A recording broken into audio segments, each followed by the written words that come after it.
Sejam bem-vindos para mais uma aula de segurança e saúde do trabalho. Aqui é o Carlos, professor de Biologia, e hoje nós vamos ter a última aula de revisão. E vamos falar do sistema respiratório, que foi exatamente o último tema que a gente tratou em sala de aula, antes de a gente entrar em quarentena por uma doença respiratória. Coincidências, né? Então, primeira coisa, quando a gente for falar de sistema respiratório, vou falar principalmente da respiração pulmonar, do fenômeno de respiração, que é trazer o ar para dentro do corpo e levar o gás carbônico para fora. Não confundir com respiração celular, que a gente vai ver em biologia ainda esse ano, mais para o último bimestre. Essa aula eu vou focar basicamente nos seres humanos. Eu não vou falar dos outros tipos de respiração que acontecem em outros animais, como peixes, répteis e invertebrados.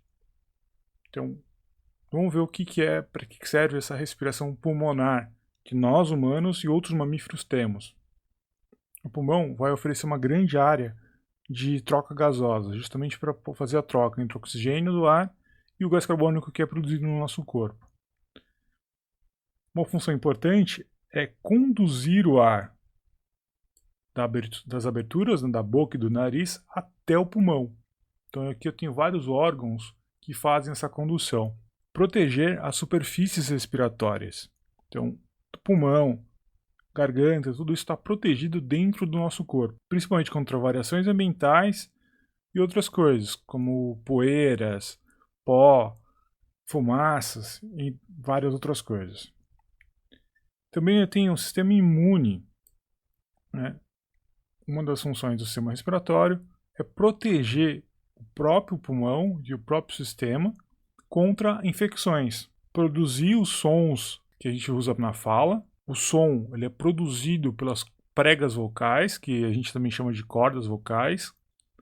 Mas esses sons depois eles são modulados pela boca e pela língua. Mas a produção original desses sons é feita aqui pelas pregas vocais, feitas a partir do ar que vem dos pulmões.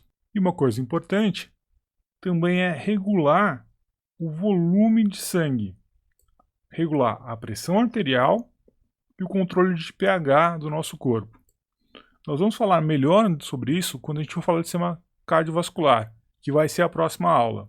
Mas já fica aqui um spoiler que o sistema respiratório também tem essa função.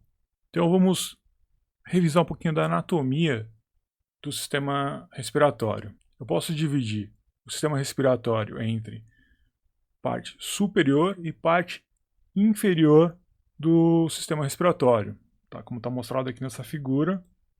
Então a parte superior vai ser nariz, os seios nasais, a boca, a faringe e a laringe, que está aqui no pescoço.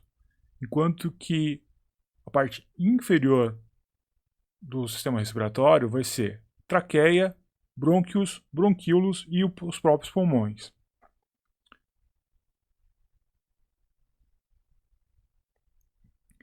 Então, tanto a boca quanto o nariz vai servir para o ar entrar.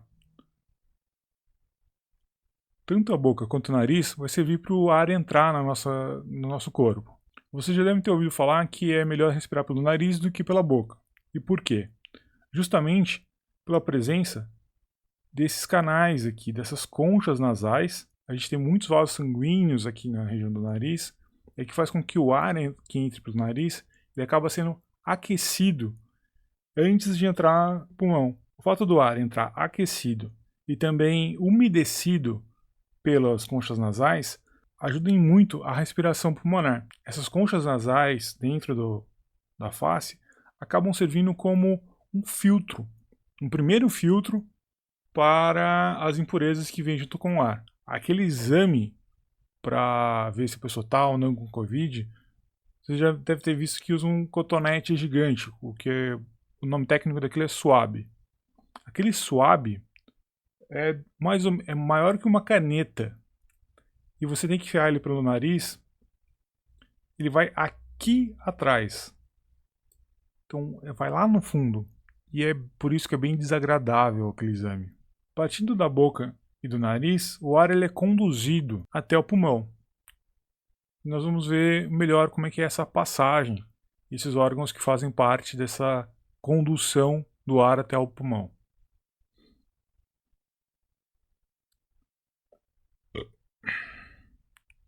Toda a superfície desses conductos, a superfície de todos esses das passagens por onde o ar passa, a gente chama de trato respiratório. Essas superfícies têm uma característica bem interessante. Olha só, aqui eu tenho um esquema de como são essas superfícies.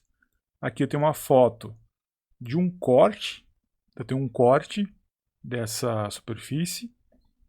Aqui, uma imagem real feita por microscopia eletrônica, olhando por cima.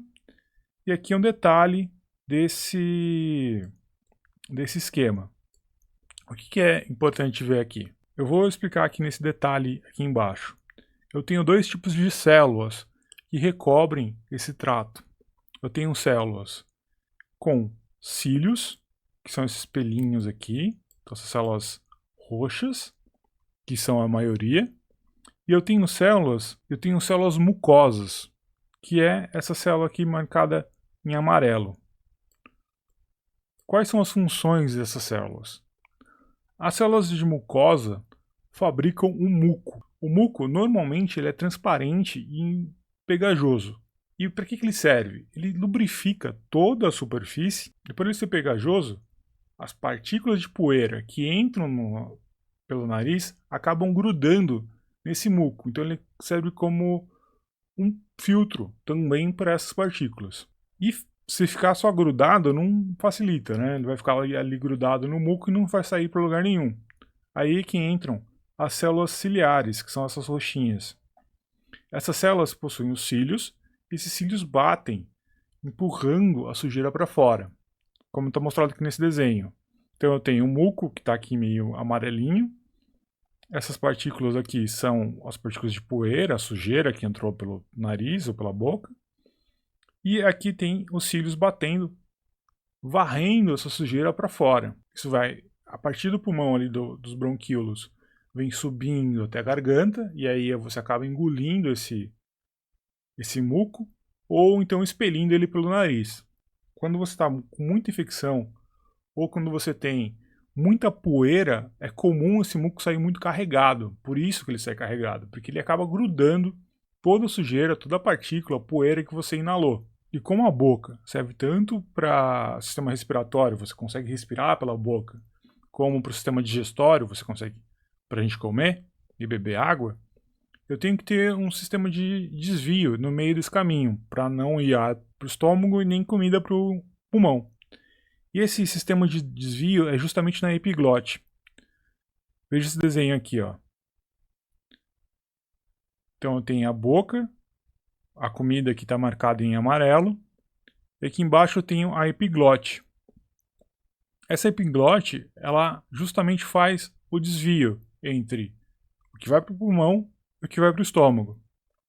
Ela normalmente fica aberta para passagem de ar, mas quando eu tenho a passagem de comida, há o estímulo no fundo da garganta para que ela se feche.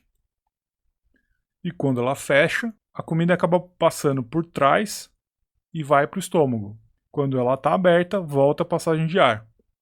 Por isso que quando a gente vai engolir alguma coisa, a gente não consegue respirar naquele momento. Essa glote erra, ou seja, ela deixa passar comida ou água para o pulmão, eu tenho um engasgo. E quando entra ar dentro do estômago, ou seja, você engoliu o ar, normalmente esse ar volta no sentido de arroto.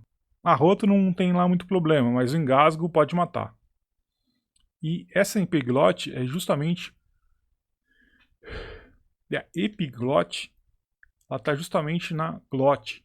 Você já deve ter ouvido em algum lugar o fechamento da glote por causa de reações alérgicas, pois é no mesmo lugar. O que acontece é que reações alérgicas muito grandes acabam fechando essa passagem de ar. Incha demais e isso fecha a passagem de ar. E com isso a pessoa acaba morrendo sufocada em questão de minutos. É por isso que o edema de glote é tão perigoso. Então, depois da laringe e da faringe aqui em cima, o ar é conduzido para a traqueia, que é essa parte aqui em formato de Y.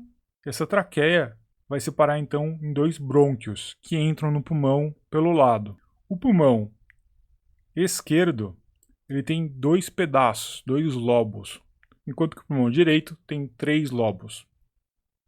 Essa diferença é justamente por causa do coração, que vai ficar bem aqui, ó, bem no meio dos pulmões, um pouco mais para a esquerda do que para a direita. E por isso que eu tenho essa diferença no tamanho dos pulmões. Não daria para ter os pulmões do mesmo tamanho. Esse brônquio ele vai acabar sendo muito ramificado e indo em todos os pedaços do pulmão. E vai cada vez mais afinando, chegando aos bronquíolos, que são esses mais fininhos aqui finais. A parede desse brônquio vai afinando cada vez mais, até chegar nos bronquíolos, que a parede é muito fina. E aqui eu tenho um corte, como é que é um bronquíolo olhando por dentro. Então eu tenho várias camadas aqui de tecido e uma camada muscular também. A inflamação desses brônquios vai fazer com que a quantidade de ar que consiga passar pelo brônquio seja menor. Como se a gente pegasse uma mangueira e apertasse, estrangulasse a mangueira. Acaba passando menos água para aquela mangueira quando você está segurando ela, certo? Essa inflamação dos brônquios é o que a gente chama de bronquite. Quem tem bronquite tem uma inflamação nos brônquios e por isso que tem falta de ar. Essa inflamação acaba sendo crônica, a pessoa tem várias vezes com o passar do tempo. O final desse caminho todo é uma estrutura que a gente chama de alvéolo, que é esse pequeno saquinho aqui no final. Vamos olhar isso com mais detalhes. Então aqui eu tenho aquela separação dos brônquios, traqueia, bronquíolos, até chegar nos alvéolos.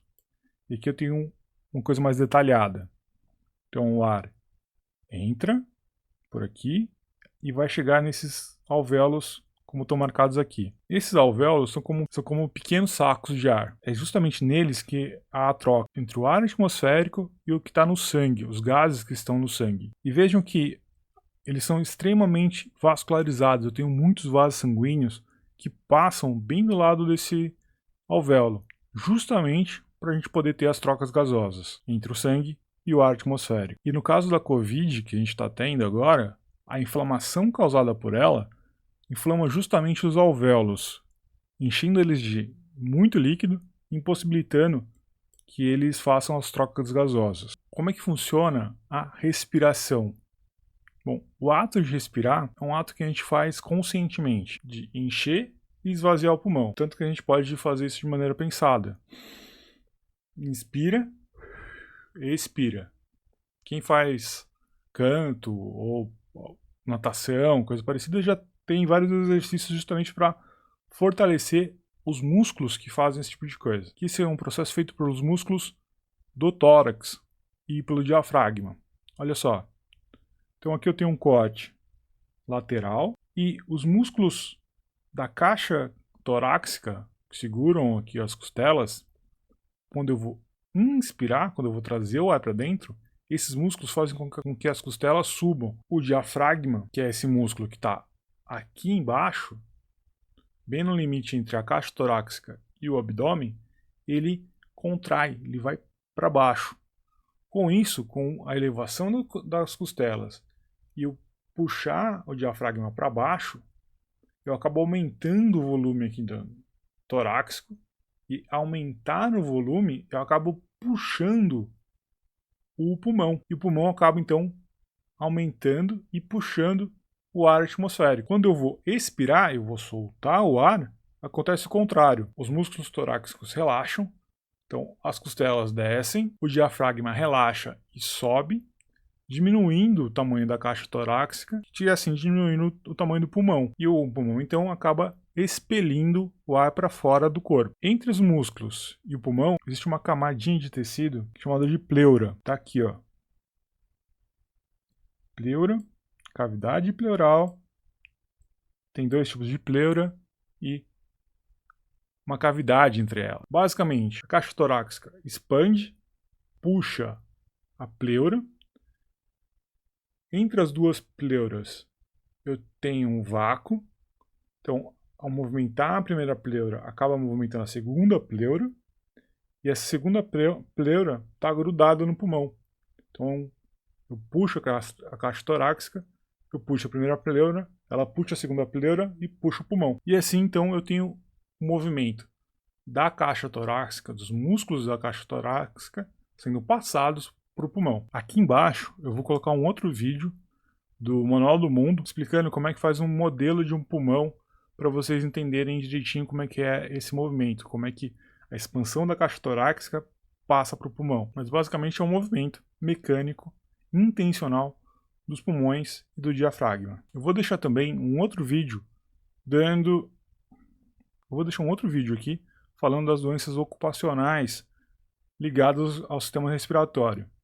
E os exemplos que eles dão estão bem ligados aos riscos que vocês passam como trabalhadores da área de mecânica, principalmente com névoas, poeiras e outros tipos de contaminantes. A parte das trocas respiratórias e do controle de pH, eu vou falar lá no sistema cardiovascular, quando a gente já souber como é que funciona o coração e os vasos sanguíneos. Eu espero que vocês tenham gostado dessa aula. Não guardem as dúvidas para vocês. Vamos conversar sobre elas nos fóruns, nos e-mails. E estou aqui para tirar essas dúvidas de vocês. Muito obrigado por assistirem até aqui e até a próxima. Cuidem-se.